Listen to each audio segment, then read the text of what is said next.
miocito. Aquí estamos viendo así rápidamente porque vamos a desarrollarla. Miren, estas celulitas, estas que están acá, así como globitos y que en el medio no se mucho, son los glóbulos rojos.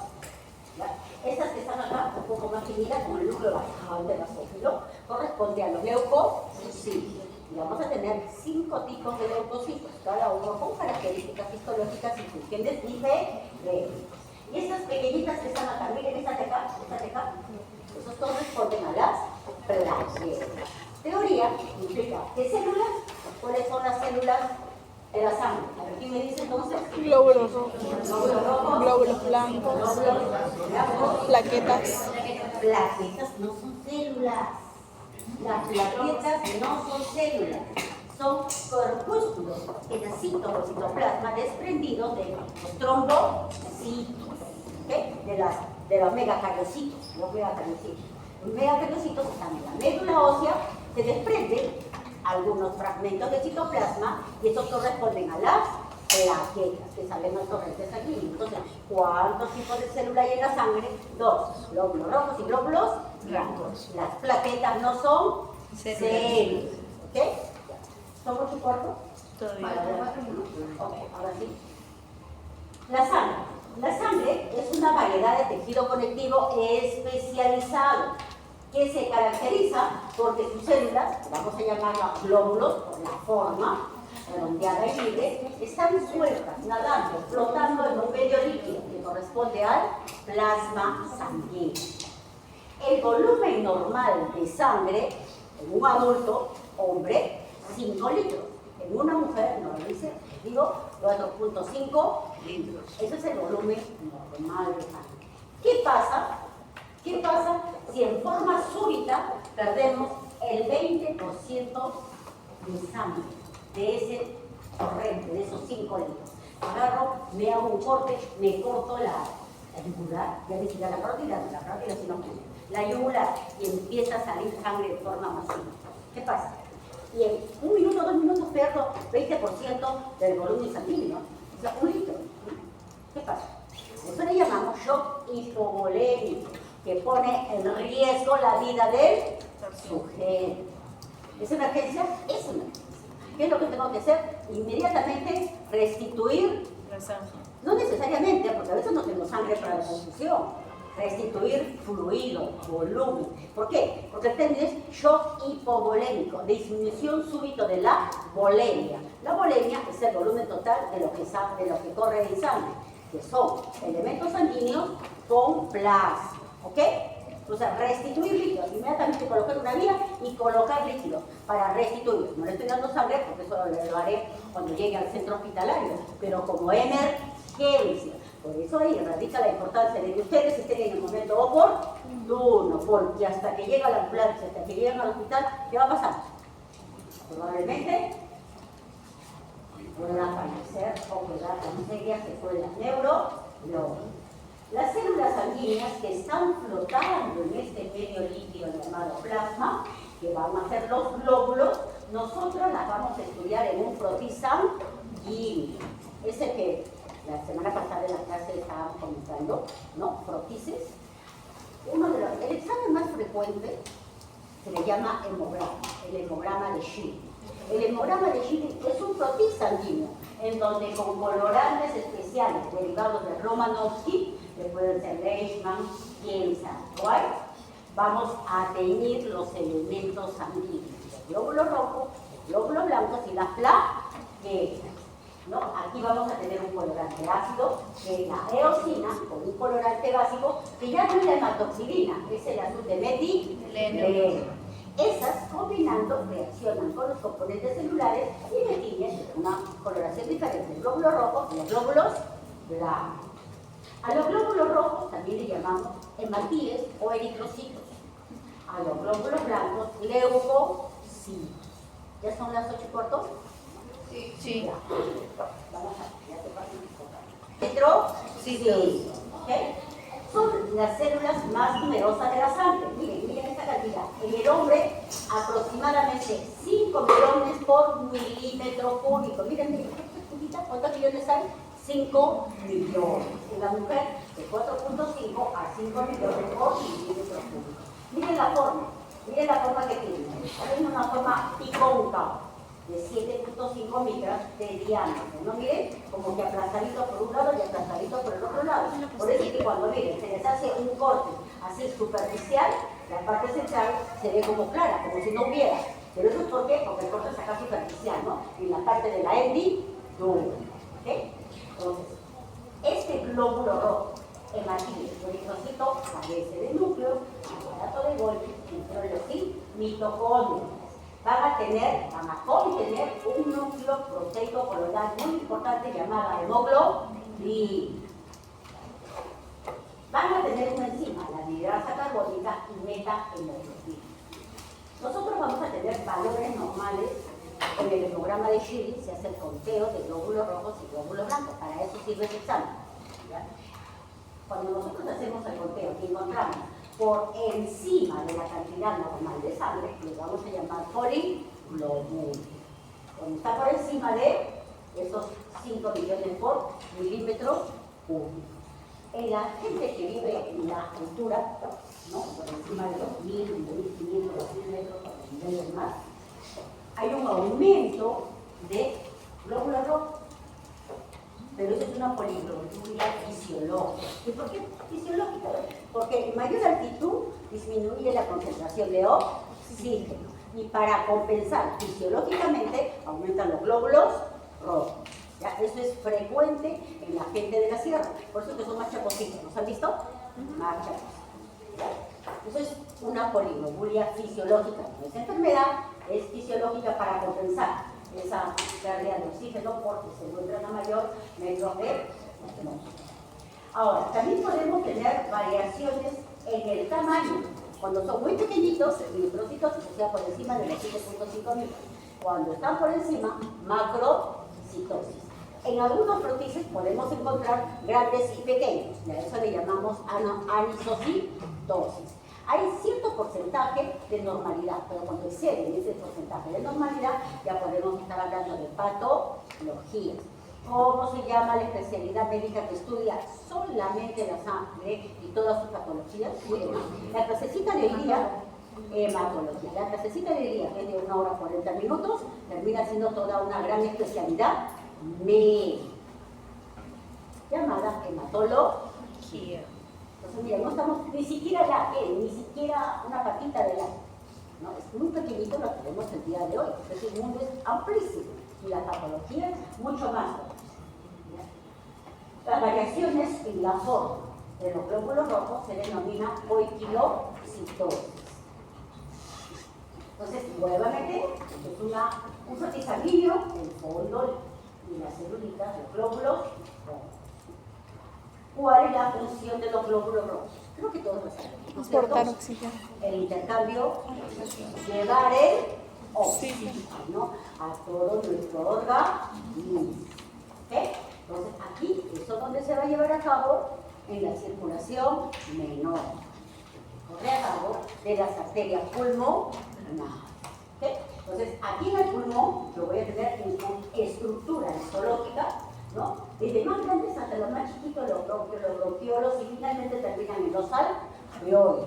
Los alveolos tienen una pared muy delgadita, tapizada con una célula llamada neumocito, neumocito 1, neumocito 2. Los neumocitos 1 son células epiteliales planas de paredes muy delgadas que van a estar íntimamente, miren, íntimamente en contacto con un capilar sanguíneo. Este capilar sanguíneo también está tapizado por células epiteliales planas. Entonces, ambos citoplasmas se fusionan, se vuelven muy delgaditos y por esa pared va a atravesar el oxígeno. ¿Okay? El oxígeno entra para un lado y el CO2 sale por el otro lado, porque ahí se lleva a cabo el intercambio gaseoso. Este intercambio gaseoso es solamente por transporte pasivo, de una zona de mayor concentración una zona de menor concentración. Cuando nosotros inspiramos, ¿qué estamos llevando? Oxígeno. Entonces este oxígeno va a llegar hasta los alveolos. Entonces, como esta sangre que está en el capilar tiene menor concentración de oxígeno, ¿por qué? Porque está trayendo todo el cuerpo. Entonces, del alveolo de mayor concentración pasa a una zona de menor concentración. Y viceversa. ¿Qué es lo que está trayendo el capilar? CO2. 2 en alta concentración. Y como en el aire inspirado hay menos concentración, pasa de menor concentración a mayor concentración. Por eso es que en la expiración, que es lo que eliminamos, CO2. ¿Ok? Entonces, esa función está a cargo de los...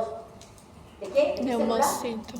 Neumocitos. Los hematocritos, glóbulos rojos, eritrocitos. Ellos son los que van a dosar el oxígeno a los núcleos de la hemoglobina. ¿Recuerdan que había una proteína? La hemoglobina. Ahí radica la importancia de la hemoglobina, que es un componente importante del glóbulo rojo. Entonces, cuando la hemoglobina se le adosa los átomos de oxígeno, vamos a tener la oximoglobina. ¿Todo claro con los glóbulos rojos? ¿Ustedes qué opinan? No, yo les digo, ¿ustedes qué opinan? Porque acá lo hacemos por consenso. ¿Qué resulta? El cambio de salón, todos han llegado como glóbulos blancos. Van a estar bien, miren, ¿cuántos millones había de glóbulos rojos por milímetro cúbico? 5 millones por milímetro cúbico. Miren ahora cuántos leucocitos hay por milímetro cúbico. De 6.000 a 9.000. Muchísimo menos, ¿no es cierto? Muchísimo menos. ¿Ya? Entonces, cuando los valores están por debajo de 6.000, estamos hablando de leucopenia. Cuando están por encima de 9.000, estamos hablando de leucocitosis. Y eso está relacionado estrechamente a patologías, a enfermedades, ¿no? Cuando hablamos, inclusive, miren, cuando hablamos de mayor de 30.000, estamos hablando de una reacción leucemoide, que nos está indicando que podemos estar con tendencia a hacer ese tipo de enfermedades, leucemia. Porque una leucemia, los valores de leucocitos están por encima de 100, 150.000 leucocitos por milímetro cúbico. Normalmente, en una infección, cualquier tipo de infección que tengamos, ¿no? Infección a la garganta, un granito que se nos infectó y está lleno de pus, puede dar reacciones febriles, porque la fiebre es una reacción que está indicando que hay liberación de pirógenos por una reacción inflamatoria. En las reacciones inflamatorias, ¿quiénes son los que salen? Los leucocitos. Entonces, ¿qué me está indicando? Que están aumentando. Yo hago un frote sanguíneo y puedo estar encontrando una cantidad pues, de 10.000, 11.000, 12.000 leucocitos. ¿Qué me está indicando? Proceso infeccioso. Y ahora vamos a ir a ver quiénes son los que salen y en qué momento salen cuando tenemos un patógeno. Nosotros vamos a tener dos tipos de leucocitos. Uno, los granulocitos. ¿Y por qué se les llama granulocitos? Porque característicamente su citoplasma está muy cargado de gránulos. ¿Ya? Y esas van a ser derivadas de células de la médula ósea. Todos van a estar, todos se originan en la médula ósea, porque allí se forman todos los elementos sanguíneos. Pero estos básicamente van a establecerse allí y de ahí van a estar saliendo para actuar frente al patógeno. ¿Cuáles son? Los neutrófilos, los basófilos y los eosinófilos, también llamados polinucleares. No porque tengan múltiples núcleos, sino porque ese núcleo va a tener diferentes características, también van a tener múltiples lóbulos. Y los agranulocitos, es decir, dice granulocitos que no presentan granulaciones, pero pueden tener unas chiquititas. Pero básicamente, ¿por qué las caracterizo? Porque van a estar poblando los órganos linfoides, como el ganglio linfático, como la amígdala, como el timo, como el vaso. Es decir, salen de la sangre, salen de la médula ósea para ir a poblar esos órganos linfoides. Y a partir de ahí, recién salir a atacar a los patógenos. Los granulocitos van a estar siempre en la médula ósea y salen para atacar el patógeno. Los agranulocitos van a estar en los órganos linfoides. ¿Sí? ¿Entienden la diferencia? Por lo tanto, estos de aquí van a actuar en un segundo momento. Y estos de acá van a actuar en un primer momento. Aquí está. Esto es lo que pasa en la médula ósea. En la médula ósea yo voy a tener una célula precursora, que es el hemocitoblasto. Este hemocitoblasto va a seguir diferentes caminos. Unos van a formar los glóbulos rojos, el clorofiblasto, el citoblasto policromático y el procentro. Otros van a seguir al hidroblasto, al progranulocito, y este progranulocito va a actuar a estos tres tipos de granulos leucocitos, basófilo, eosinofiloide, neutrófilo. ¿Qué? Y el otro, el linfoblasto, el linfocitoblasto, que se diferencia el linfoblasto, el linfocito, y el linfocito, que también forma parte de los agranulocitos. Igual, el monoblasto, el monocito. ¿Ya? Y el otro, miren, este monocitoblasto también da el megacardioblasto, el megacariocito, y los fragmentos desprendidos del megacariocito, que son los trombocitos, son plaquetas. ¿De acuerdo? Por eso es que decían, ¿no?, que en la sangre yo tengo dos elementos sanguíneos, los leucocitos y los glóbulos rojos, porque las plaquetas o trombocitos no son células, que son corpúsculos desprendidos del citoplasma del megacariocito. Sí. Profesora, los eritrocitos carecen de núcleo, ¿no? Sí. Entonces, ¿por qué son denominados células? No todas las células van a tener estas características nucleares. Podríamos decir que el glóbulo rojo es la única célula que no tiene núcleo, tampoco tiene mitocondrias, porque en su adaptación a su función pierden estas organelas. ¿Qué?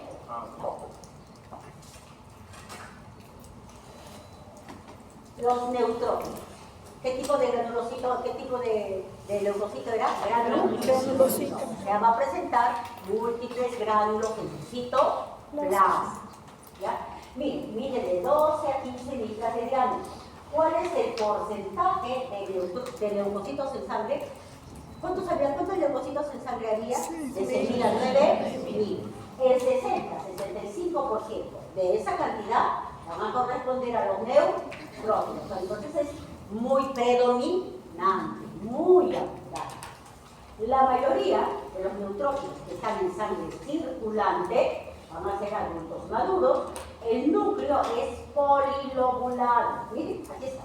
Este es un esquema muy bonito, pero lo pueden mirar acá. Es un solo núcleo, pero acá presenta un lóbulo, otro lóbulo, otro lóbulo, otro lóbulo, unidos por delgados puentes de cromatina. No es que es polinuclear, es polilobulado. Puede tener 2, 3, 4, 5 lóbulos unidos por delgados puentes de cromatina. Esto es el neutrófilo maduro, el neutrófilo adulto, el que voy a encontrar en sangre circular. ¿Okay? Luego podemos tener, miren, estos neutrófilos abastonados, también llamados neutrófilos encallados, son los neutrófilos juveniles. Normalmente, en un frotis sanguíneo puedo encontrar hasta 5% de neutrófilos juveniles. El núcleo tiene forma de herradura porque todavía no se ha lobulado. Cuando termine de madurar, recién va a lobularse. ¿Ok? ¿Sí? ¿Lo entendemos? ¿Lo entendemos? ¿Qué pasa si yo tengo un 10% de neutrófilos juveniles en sangre circulante? Hago mi frotis sanguíneo y caramba, no tiene 5%, tiene 10, 12, 15%. ¿Qué me está diciendo eso? ¿Qué me dicen? ¿Qué podría estar pasando? La medicina deductiva, una infección. O sea, todos los leucocitos, los neutrófilos maduros que estaban en sangre circulante, ya salieron, ya atacaron, ya murieron, se murieron todos. Entonces es necesario que la médula ósea, sin terminar el proceso de nutrición, empiece a eliminar elementos inmaduros, de modo tal que rebasan ese 5% de normalidad. Porque el proceso infeccioso es tan agudo, no está siendo vencido ese patógeno y requiere más soldados, más neutrófilos. Como no da tiempo a que terminen de madurar, salen inmaduros. ¿Ok? ¿Lo estamos entendiendo? Entonces, a ustedes van a saber leer un hemograma de Shin después de acabar esta clase. Cuando ya vayan y me pregunten, miren mi hemograma, que cosa es lo que tengo.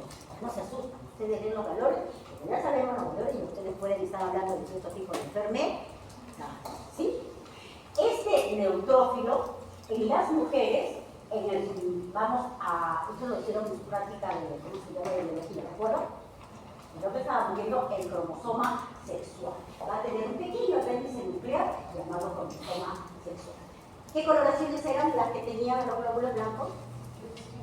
Sí. Derivado de Roma, no, Jensa, Roy, Lesch. ¿Ya? Esas son las coloraciones que utilizamos para teñir un frotis sanguíneo y poder estudiar las características histológicas de los elementos sanguíneos. Miren acá el citoplasma. Miren el citoplasma de pequeños granulitos. Miren acá el citoplasma de este leucocito. ¿Ven? Acá son los glóbulos. Pero ven este citoplasma. El citoplasma no es homogéneo. Veo como un pequeño granulado, ¿no es cierto? Y esos gránulos son basófilos, ¿no? Oscuritos. ¿Con qué se han teñido? Con el azul de metil. ¿Okay? Estos gránulos van a corresponder a lisosomas, enzimas. Cuando este neutrófilo salga, va a atacar, va a fagocitar, eso que también se le llama micrófago, va a fagocitar al patógeno. Y esas enzimas van a destruir a ese fagocitar, a ese patógeno que ha sido fagocitado. El neutrófilo es el primer elemento sanguíneo que sale en la primera línea de defensa ante cualquier tipo de patógeno. Es totalmente inespecífico. Ingresa un patógeno, cualquier patógeno. Es un estreptococo que no es una gargantita, de repente un echerichampón en las vías urinarias. El primer elemento que va a salir de la sangre para atacar a esos patógenos, a ese echerichampón y a ese estreptococo, ¿quién es? El neutrófilo. Pero ese neutrófilo sale ante cualquiera que venga a atacar, él va a salir. Por eso que tenemos una respuesta inflamatoria inespecífica. Ese es el primer elemento, por eso es que agota todos los neutrófilos, después salen inclusive los neutrófilos abastonados, que son los sigma. Si la infección continúa, van a salir otros elementos sanguíneos, que vamos a estudiar, ¿ok? Ya lo tenemos claro, esto ataca bacterias. Eso que decimos que es un antibactericida. Eosinófilos. Miren, el eosinófilo, esto es un ejemplo. El eosinófilo es el de mayor, son más grandes, son mucho más grandes y se encuentran en un porcentaje muy ínfimo, miren, de 1 al 3%. Cuando nosotros lo vemos en un frotis sanguíneo, son muy escasos. Cuesta bastante ubicarlos en la lámina estómago. El núcleo, ¿cuántos lóbulos tiene? Bilobulado. Tiene un lóbulo, dos lóbulos, unidos por un delgado puente de cromatina, también llamado núcleo en alforja. ¿Saben lo que son las alforjas? Como bolsita. ¿Alguno de acá es de la sierra? Nada, ahora todos son costeños. Normalmente, cuando uno va a esos lugares, porque aquí en la costa no se ve mucho, aunque en el norte, los burros, los animales de carga, cargan sus bultos, una alforja para un lado, la otra alforja para el otro lado, y al medio, donde la gente se sienta, el delgado puente de croma. Es que se le dice el núcleo renal. Además, característicamente, ¿qué va a presentar el citoplasma? El citoplasma va a presentar una gran cantidad de gránulos, pero ya no son basófilos, son acidófilos. Por eso es que se llama eosinófilo. Tienen mucha afinidad con la eosina, sus gránulos. El citoplasma lo voy a ver rosadito, porque todos sus gránulos se tiñen con la eosina. ¿Ok? ¿Qué van a contener estos gránulos? El eosinófilo decíamos que son lisosomas. ¿Vale? Van a contener enzimas, fosfatasa ácida, catepsina y ribonucleasa. ¿Cuál es la función del eosinófilo? Degradar parásitos tipo helmintos. Todavía no llevan ustedes para psicología, pero hay un tipo de parásitos que son los helmintos, que son los parásitos planos, como el ascas. ¿Ya? Entonces, ese eosinófilo va a atacar ese tipo de parásitos. Pero además también va a atacar, va a fagocitar los complejos antígeno-anticuerpo en un tipo de reacciones alérgicas, que son las reacciones alérgicas tipo 1, las que chocan a. Entonces, este eosinófilo, si yo lo encuentro elevado, 5, 6, 7%, ¿qué me está indicando? Estoy frente a una enfermedad parasitaria o ante una enfermedad alérgica. Agarra y me dice, mi hijito no quiere comer, Todos los días se arranca un poquito y poquito, está como a veces digestivas. Le hago su hemograma y me sale, dice, o si no, digo 7%. Cuadro clínico, resultado del examen, que puedo yo pensar, parasitosis. Entonces, ¿qué se hace? El examen es para ubicar al parásito, ¿no? Hacer el examen de heces, yo estoy pensando en oxiuros, en el terapio clavicularis, y hago la prueba de la cinta escópica. Ustedes no lo saben, pero es muy fácil. Se le pone cinta escópica en el ano del pacientito, colocan una lámina con objetos, el después, y le estudio el microscopio, y ahí puedo ver estos parásitos. Es bien sencillo el examen, muy interesante, ustedes lo pueden hacer, ¿ya? Entonces, ya tengo todo el cuadro clínico, tratamiento para esa parasitosis, ¿no es cierto? Pero si me está diciendo, de repente le va a salir una ronchita, de repente se raspa la naricita, de repente hace mucho chis, ¿qué puedo pensar? Una reacción alérgica. Por ejemplo, en este cambio de clima, ¿qué es lo muy frecuente aquí en Lima? El tema de la sinusitis. ¿cómo? Rinitis. Rinitis alérgica, es frecuentísimo. Sinusitis también. No, aquí los que llegaron de la provincia, llegan más a Lima, todos van a terminar con rinitis. Por todos los alergenos que encontramos en este medio, ¿no? Entonces, ¿quién se eleva? Los eosinófilos. Entonces ya sabemos, ¿quién ataca el eutrófilo? ¿A quién ataca el eosinófilo? ¿No es cierto?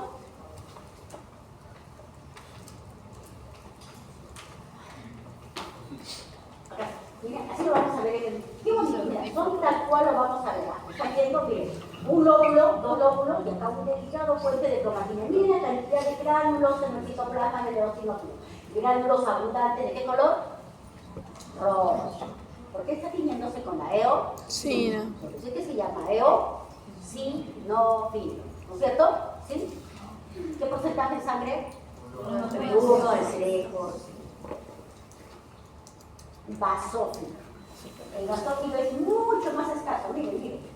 Del 0 al 1%. Puedo pasarme toda la práctica y no voy a encontrar mi basófilo porque a lo mejor no tenía basófilo, ¿no es cierto? Del 0 al 1%. Miren, ¿qué es lo que caracteriza a este leucocito? Todo el citoplasma está cargado de gruesos gránulos basófilos. Por eso es que se llama basófilo. ¿Sí? El tamaño es muy semejante al de los neutrófilos. ¿Qué van a contener esos gránulos del basófilo? También es una enzima, que van a contener heparina e histamina.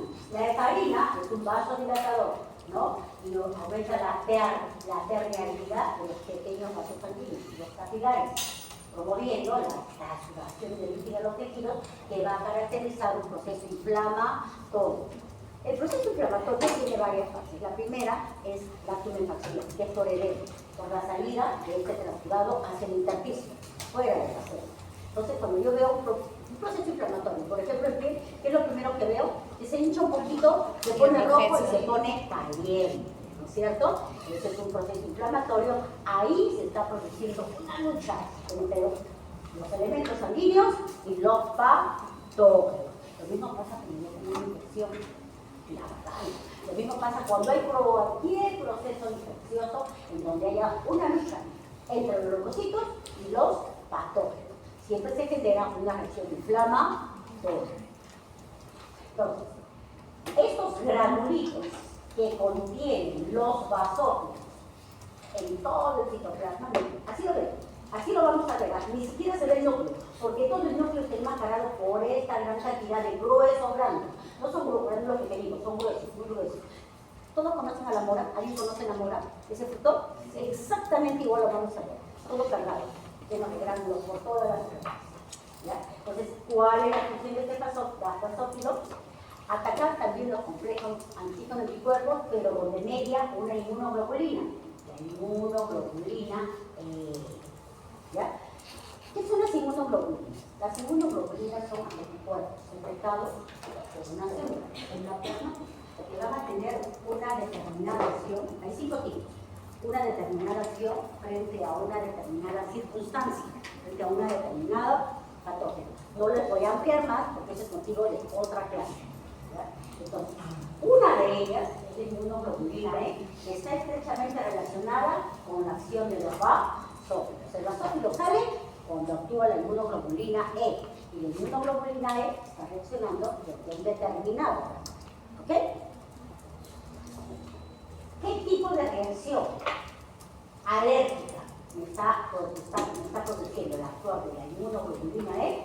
Un tipo de reacción de tipo 1, la reacción a alergenos externos, ¿no? Por ejemplo, la que es desencadenada por la fibra del heno y del asma. El asma está relacionado a muchos alergenos externos, ¿cierto? ¿Alguien tiene acá asma? Entonces, ese tipo de reacción alérgica es del tipo 1, mediada por una serie de alergenos externos, del medio ambiente. Los más frecuentes son los ácaros, ¿no es cierto? También los de la fibra del heno. Entonces, aquí estoy mediando el actuar de los basófilos. Si yo tengo, por ejemplo, 4% de basófilos, ¿qué me está indicando? Puedo estar frente a una patología en donde esté relacionada a este tipo de reacción alérgica, de tipo 1. ¿Ok? Las rinitis alérgicas también están relacionadas, porque esas están mediadas por todos los alergenos externos, ¿no? Cuando yo estudio el microscopio electrónico, es decir, hasta ahora era microscopía óptica, características biológicas con microscopía óptica. En el caso de la zoofilosis, ¿no es alérgica a dudas de cómo de aniquilación? No, esa ya son de otro tipo, más compleja. Ahí vamos a empezar a los eosinófilos. Bien, cuando nosotros hablamos de microscopía electrónica, ya es una ultraestructura. La ultraestructura. No la vemos en microscopio, la vemos con microscopio electrónico. Entonces, ¿qué estamos observando en los polinucleares? ¿Quiénes eran los polinucleares? Neutrófilo, eosinófilo. Entonces, esos van a tener retículo plasmático y aparato de Golgi poco desarrollados y mitocondrias en escasa cantidad. Los gránulos, que son lisosomas, están rodeados por una delgada capa de fosfolípidos que van a tener enzimas como fosfatasa alcalina y enzimas con capacidad bactericida. Estábamos diciendo que los neutrófilos atacan bacterias. Esas enzimas le llamamos fagocitos. La membrana celular muestra indaginación, lo que explica ese proceso activo de pigmocitosis. Ya recordábamos lo que era la pigmocitosis, ¿no? ¿Qué era la pigmocitosis? La incorporación de sustancias, no patógenos, sustancias para la función de esa célula. Y la diferenciamos de la fagocitosis porque lo que incorpora la fagocitosis, ¿qué es? Patógenos, ¿sí? Entonces, esa zona donde mostramos estas imaginaciones es la zona donde se está realizando esta función de incorporación, de descarga, la descarga al exterior de las enzimas contenidas en los lisosomas. ¿Cómo se mueve? ¿Cómo se mueven los leucocitos? Los leucocitos están en el torrente sanguíneo. ¿Cómo salen a los tejidos? Por diapedesis. Entre las células epiteliales planas que están revistiendo el capilar sanguíneo. Por ahí salen los leucocitos. Entre así están. Los neutrófilos, ¿cuál es el proceso por el que van hasta la zona donde van a atacar? Por quimiotaxis. En el lugar donde se está produciendo ese proceso inflamatorio, se liberan sustancias que van a atraer a los leucocitos. Y ahí se vengan acá. Entonces salen por diapedesis y llegan por quimiotaxis. Los neutrófilos son llamados micrófagos. Realizan fagocitosis de una forma inespecífica. ¿Por qué? Eso se comen cualquier bacteria, no sin mayor distinción. Y los monocitos son macrófagos. Pero este monocito ya va a salir en un segundo momento. Si los neutrófilos no han sido suficientes y el patógeno los rebasa, ¿quiénes salen? Los monocitos, que también van a cumplir una función de fagocitosis, pero más elaborada. En una reacción aguda, los neutrófilos, cuando yo veo mi hemograma y estoy mirando, ¿cuánto será la cantidad de neutrófilos?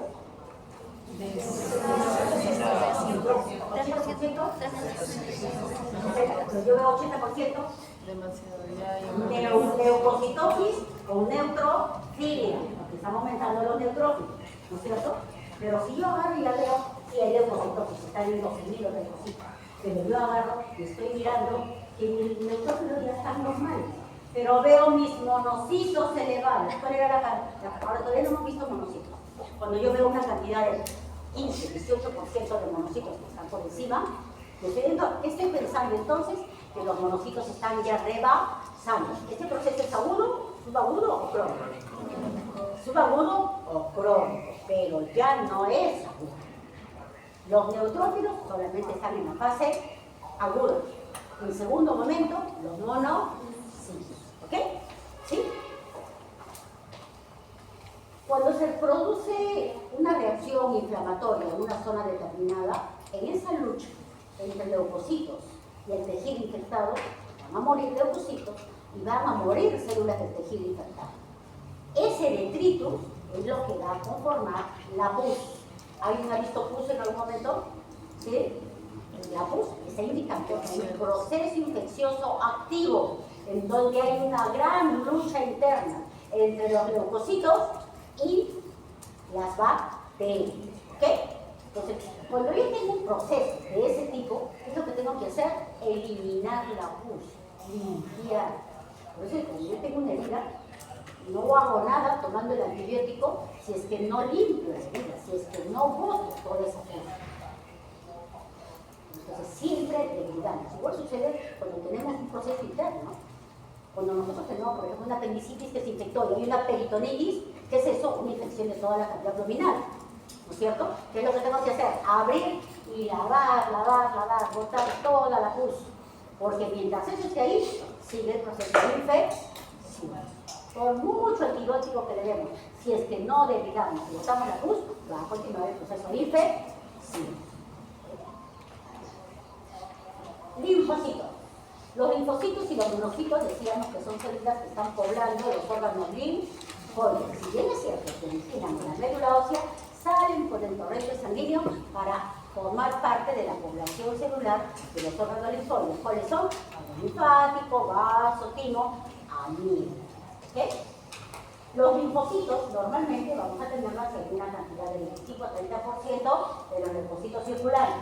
En el niño, estos linfocitos van a estar en un 50% aumentados, a expensas de los neutrófilos. Pero bajan los neutrófilos, aumentan los linfocitos. Eso son los niños. En los adultos normalmente tenemos de 25 a 30%. El tamaño de un linfocito es variado. Pueden medir de 6 a 8 libras, que son los llamados pequeños linfocitos. O pueden medir de 10 a 12, que son los grandes linfocitos. Miren, acá tenemos un linfocito, otro linfocito. ¿Qué es lo que va a caracterizar a este linfocito?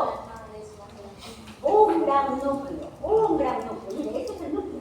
Un gran núcleo con un escaso citoplasma.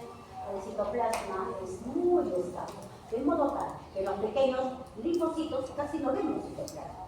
Ustedes lo van a ver en la lámina histológica. No van a ver citoplasma, están viendo solamente el núcleo. Un núcleo con una cromatina granular. Estos linfocitos van a tener un núcleo redondo, no presentan hendiduras, la cromatina es bastante densa, ¿no? Van a presentar abundantes ribosomas, casas mitocondrias. ¿Cuál es la función del linfocito? Como el linfocito es la célula que se encuentra en mayor cantidad en los órganos linfoides, va a tener una estrecha relación con la respuesta inmunitaria de tipo específica.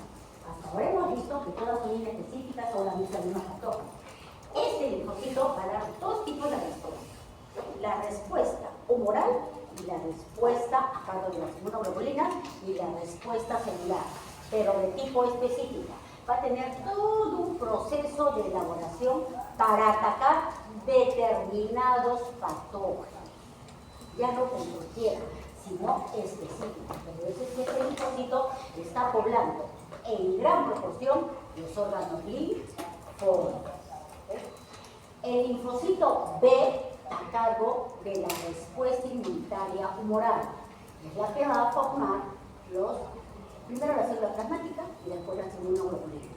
Y el linfocito T, ¿ya? Que es la que es un linfocito que ataca directamente al patógeno, especialmente patógenos cuando están dentro de la célula o cuando salen. Entonces vamos a tener diferentes tipos de linfocitos T que van a dar diferentes tipos de respuesta inmunitaria específica.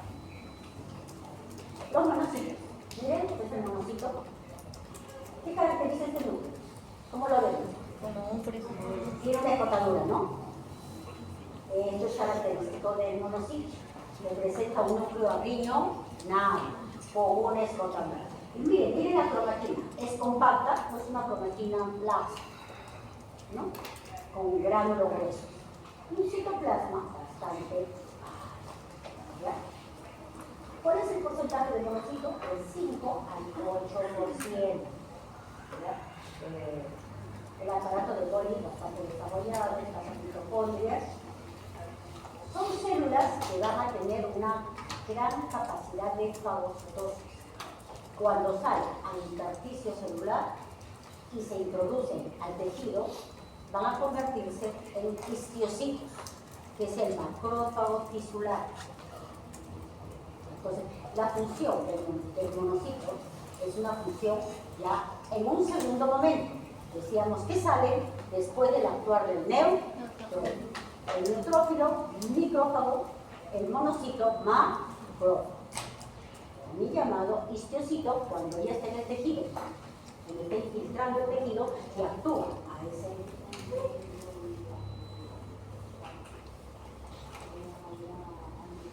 ¿Todo claro acá con leucocitos? Entonces, en la médula ósea también voy a tener una célula, un megacario blasto. Este megacariobrazo es una célula, miren, de gran tamaño, de 20 a 50 micras. Presenta un núcleo grande, ariñonado, varios nucleólogos, un citoplasma muy rico en ácido ribonucleico, que le va a dar a su citoplasma una basofilia muy importante. Este megacariobrazo se va a diferenciar del megacariocito. El megacariocito, miren el tamaño, 150 metros, muy grande. El núcleo es de forma irregular, con muchas revoluciones, la cromatina después de luces mayas y no presenta nucleolo. El citoplasma presenta aparato de Golgi, retículo endoplasmático rugoso. Y aquí en el retículo endoplasmático rugoso, ¿qué me está diciendo? Va a presentar cromosomas adheridos. ¿Qué me está diciendo entonces? Que va a producir proteínas. ¿Sí? Todo lo que tenga mucho retículo endoplasmático rugoso, usted tiene relacionado a la producción de proteínas. Además presenta gránulos rodeados por una membrana que van a constituir los fenómenos de las plaquetas. Las plaquetas, también llamados trombocitos, son fragmentos desprendidos del citoplasma del megacariocito. El megacariocito maduro localizado en la médula ósea desprende citoplasma, forma los trombocitos y estos salen a corriente sanguínea. Y así lo vamos a ver. Miren estos pequeños corpúsculos, estos pequeñitos, a lo mejor estamos más ocupados, aquí un poco aislado, corresponden a las plaquetas. Pregunto, ¿las plaquetas son células? No son células, son corpúsculos, fragmentos desprendidos del citoplasma del megacariocyto. Estas plaquetas o megacaricitos que no son células tienen una actividad metabólica muy intensa. ¿Ya? Van a tener una gran cantidad de enzimas en sus citoplasmas con abundantes mitocondrias. ¿Qué me está diciendo mitocondrias? Me está diciendo energía, ¿no? Gran consumo de energía. Miren, tenemos a 4 micras y en sangre, salud, no me dejen poner mi papá, por favor, me quiero cargar. De 200.000 a 300.000 plaquetas por milímetro cúbico. Miren la gran cantidad de plaquetas. Una vez liberadas en la médula ósea, penetran a la circulación sanguínea y aproximadamente tienen una vida media de 10 días, en donde mueren si es que no han sido utilizadas antes. ¿Y cuándo las vamos a utilizar? ¿Cuál es la función de la plaqueta? Miren, van a actuar en la coagulación y la formación de carbón plaquetario. ¿Ok? Cuando le estudian a las plaquetitas, cuando le estudia la microscopía electrónica o ultraestructura, me va a presentar organela mitocondria, que son gránulos de dos tipos. Gránulos alfa, que van a contener proteína. ¿Recuerdan que presentaba el ciclo hepático rugoso? ¿Qué presenta proteínas? Proteínas que van a ser sintetizadas por el megacariocyto y que va a presentar dos factores. Este factor 4 y factor 5 actúan en la cascada de la coagulación. Cuando ustedes lleven su curso de patología, van a estudiar la cascada de la coagulación, que tiene varios niveles. Dos de ellos van a estar intermediados por estos factores. El factor 4, que contrarresta la función anticoagulante de la heparina, y el factor 5, que convierte la protonina en droga. Entonces, estos dos factores actúan en la cascada de la coagulación. ¿Quién los produce? El megacariocyto. ¿Quién nos está presentando? Las plaquetas. Porque esto se ha producido en el megacariocyto, es la plaqueta, pero sale junto con toda la estructura de las plaquetas para actuar en el momento que se requiera coagulación. Por ejemplo, el sangrado. También va a presentar otro tipo de gránulos, como serotonina, ADP y K. En mayor densidad son menos. Tiene una gran capacidad de una proteína contráctil, actomiosina, en mucho mayor cantidad que una célula muscular, porque la que tiene mayor cantidad es el tejido muscular externo, ¿no? Pero la cantidad que tiene las plaquetas también es bastante elevada. ¿Por qué? Porque estas plaquetitas tienen que tener una gran capacidad de contracción para actuar en la formación del coágulo duodensal. Toda la superficie externa de la plaqueta va a estar cubierta por glicoproteínas que van a facilitar la adhesividad y la adhesión. ¿Cuál es la función de la plaqueta? Reparación en la formación de heridas en la pared vascular, formando el tapón plaquetario. ¿Por qué sangramos? Porque se lesiona la pared del vaso sanguíneo, ¿no es cierto? Cualquier vaso sanguíneo, puede ser un capilar, puede ser una pequeña arteriola, puede ser una pequeña vena, no porque cuando ya se ataca una gran arteria o una arteria de mediano calibre, aquí ya no hacemos nada con el tapón plaquetario, ¿no es cierto? Aquí lo que tenemos que hacer inmediatamente hacemos tasas, ¿no? Una ligadura, inmediatamente colocar una vía para distribuir líquido, que está perdiendo sangre en gran cantidad. Pero cuando hacemos una pequeña heridita, nos hemos cortado un poquito, no estábamos haciendo algo en la cocina y nos cortamos, está de sangre. ¿Quién es lo que va a actuar acá? La formación del tapón plaquetario para cicatrizar ese punto donde se ha lesionado la pared vascular y está ocasionando el sangrado. Y también actúa en la coagulación de la Gránulos que son de dos tipos. Dice alfa y el otro cuál es.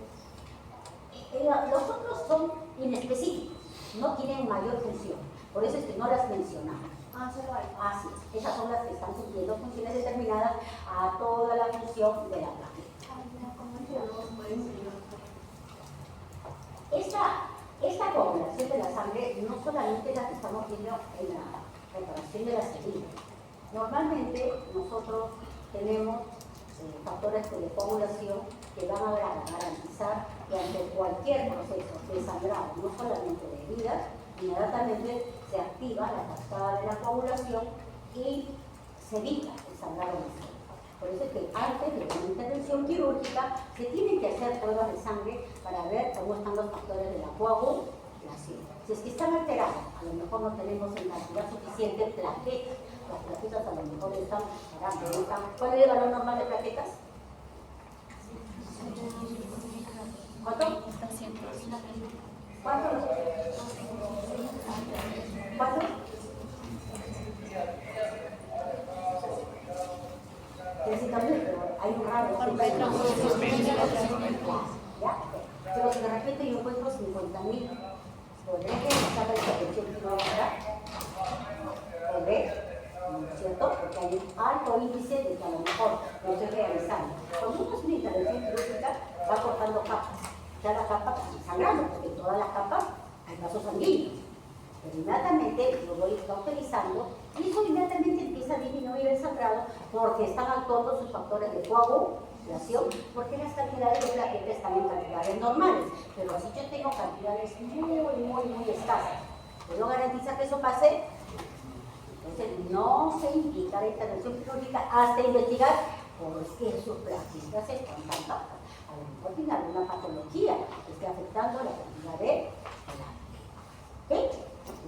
¿Alguna pregunta más? Si yo agarro de ti, ¿qué célula señala el puntero? ¿Qué me dice? Glóbulo rojo. Si yo digo, ¿qué célula señala el puntero? ¿Estaré preguntando correctamente? Porque no sé. No. Entonces acá yo preguntaré, ¿qué estructura señala el puntero?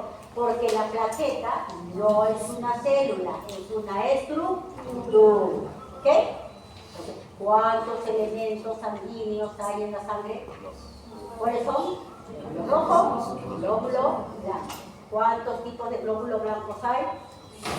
¿Cuáles son? Neutrófilo, eosinófilo, basófilo, Basófilo, eosinófilo.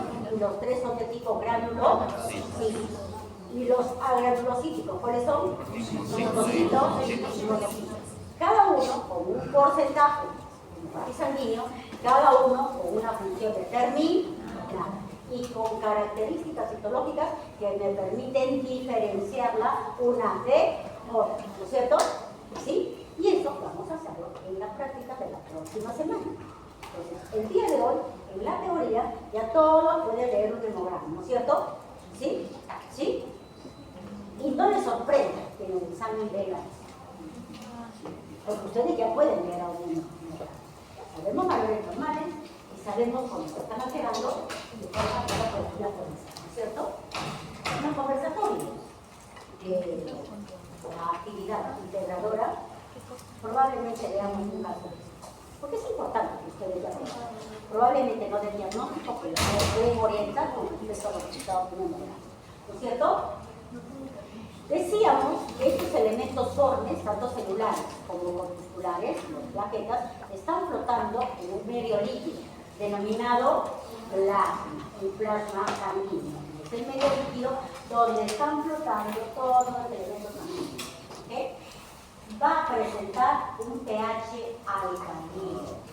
Además de agua, va a presentar proteínas. ¿Qué proteínas? Albúmina, globulinas y fibrinógenos.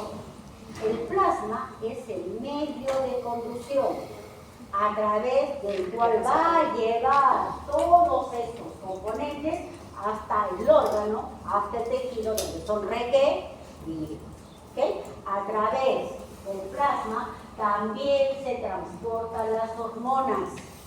Las hormonas son sustancias que van a tener un efecto biológico importante, que son producidas por las glándulas endocrinas, como la tiroides, como la paratiroides, como las suprarrenales, como la hipófisis, etcétera, que a través, vía sanguínea, por el plasma, van a dirigirse hacia sus órganos blancos, donde van a ejercer su efecto biológico. La importancia del plasma me va a llevar proteínas, me va a llevar hormonas. A través del plasma también se eliminan, se transportan metabolitos. Todo lo por ejemplo, van a producir diferentes procesos metabólicos.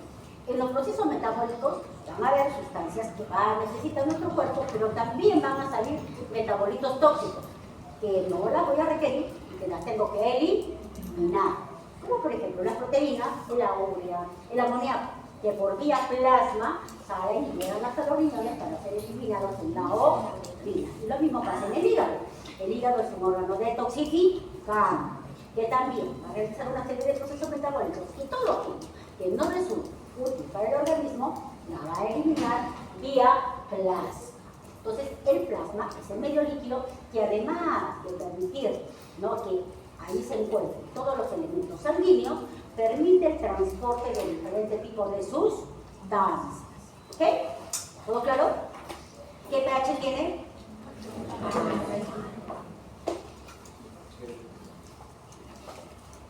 Hemos hablado de elementos sanguíneos, pero también tenemos que hablar de elementos que forman la sangre. Y a eso le llamamos tejido hematopoyético. Son los tejidos que van a formar los elementos sanguíneos. Y yo voy a tener tener acá dos tipos, el mieloide y el linfoide. El mieloide a cargo de la médula ósea roja. La médula ósea es de dos tipos, médula ósea roja, médula ósea amarilla. La que es activa, la que está produciendo es la médula ósea roja.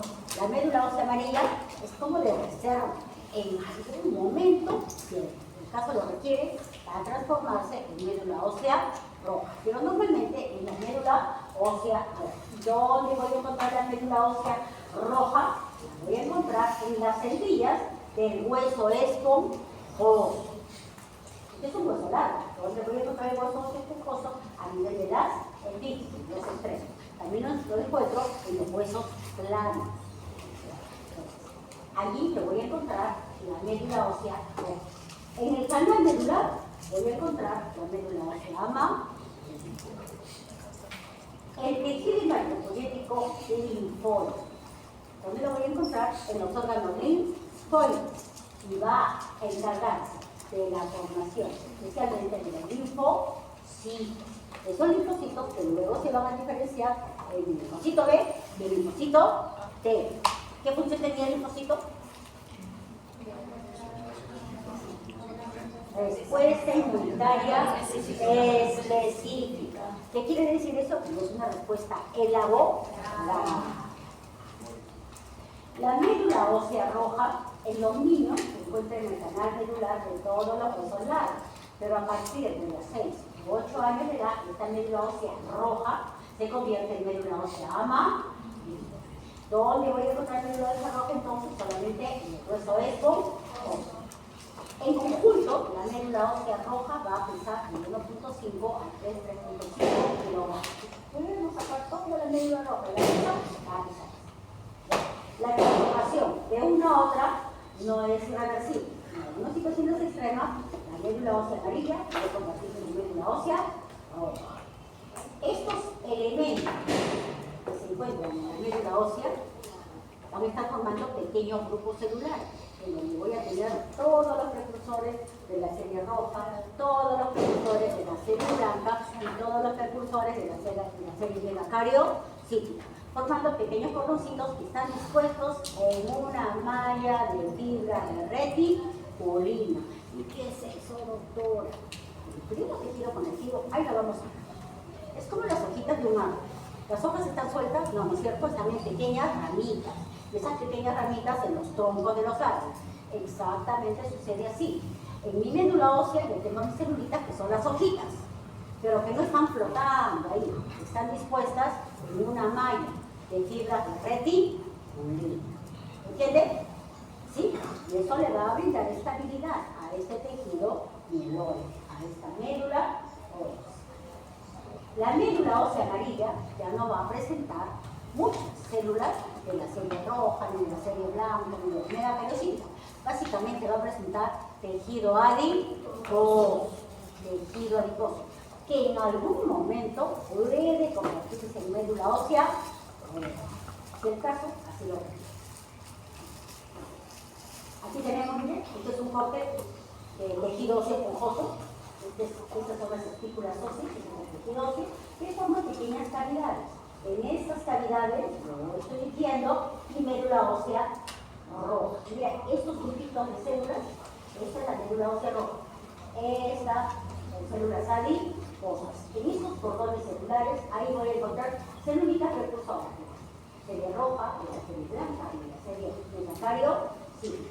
Aquí no lo vemos, pero si yo lo tiño con coloraciones especiales, como Wilder, lo podría ver la malla de fibra de reticulina, porque las fibras de reticulina se tienen con colorantes especiales. ¿Okay? Esta médula ósea también va a tener una función de hemocateresis. Entonces la hemocateresis, la destrucción de glóbulos rojos que han cumplido su ciclo vital. Entonces la médula ósea también tiene una función hemocaterética. También va a tener bastante fierro asociado a una proteína que va a constituir la ferritina. Esta ferritina vamos a encontrar depositada formando estructuras con un peso molecular de 480.000 o miren 120 angstrom, y la vemos envueltas como finas partículas de proteína. También van a depositar fierro en forma de hemosiderín. La médula ósea roja por producir leucocitos que está estrechamente relacionada con la función inmunológica. ¿Qué cosa es la función inmunológica? La función inmunológica es la función de defensa del microorganismo frente a patógenos. Cualquier agente que ingresa a nuestro organismo para causar daño es un patógeno. Ahora, la función inmunológica, si yo le digo, ¿qué función es el neutrófilo? Función inmunológica. ¿Qué función es el linfocito? Función inmunológica. Esa respuesta es muy ambigua, ¿no es cierto? Porque nosotros el día de hoy hemos visto que tienen una función inmunológica, pero cada una función determinada. Eso es lo que ustedes tienen que saber. Entonces, cuando se les pregunta, ¿qué es el la señora el puntero, el eosinófilo? ¿Qué función? Función inmunológica. ¿Es válida? No, porque ya sabemos cuál es la función del eosinófilo. Destruye parásitos tipo el minto y complejos antígeno anticuerpos, ¿no es cierto? ¿Cuál es la función del neutrófilo? Bactericida, ¿cierto? Y así cada una de ellas va a tener una función específica, ¿ok? Ya.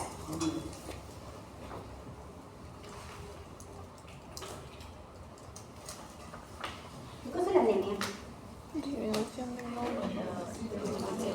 células rojas en la sangre. ¿Qué es la anemia? Está de moda, ¿no?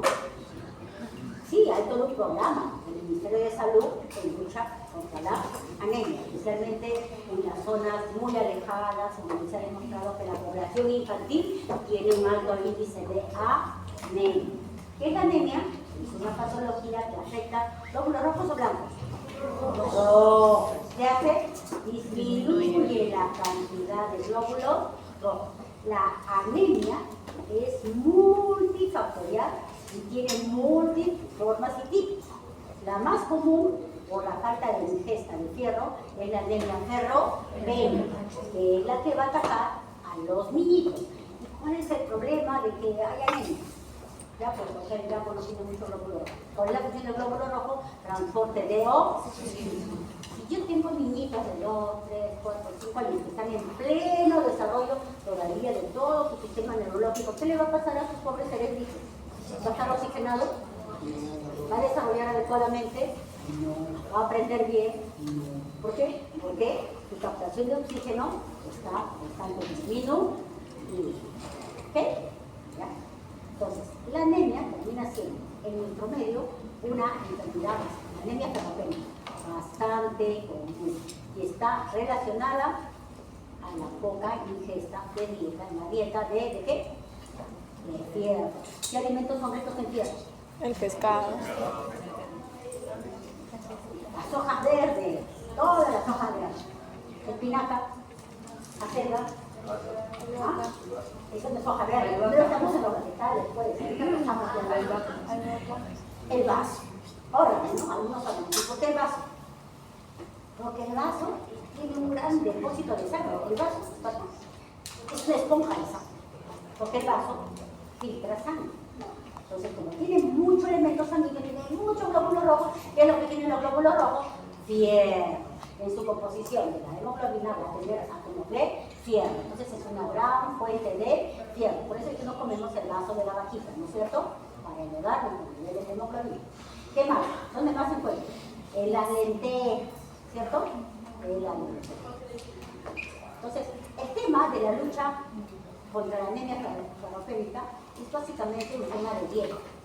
Pero lastimosamente pues nosotros no tenemos una dieta sana. A la semana, ¿cuántas veces comen acelga? Espinaca. A lo mejor lentejas una vez, ¿no? Pero de toda la semana. Y toda la semana. En mi casa la lenteja la repito 2 ¿Y veces. quién come vaso? Ah, no. Tú sí. Ni sangrecita. Porque a mí me dan vaso y es una castiga. Pero hay que aprender a comer, ¿ya? Ok, ¿alguna pregunta? Soy anémica. El que no tiene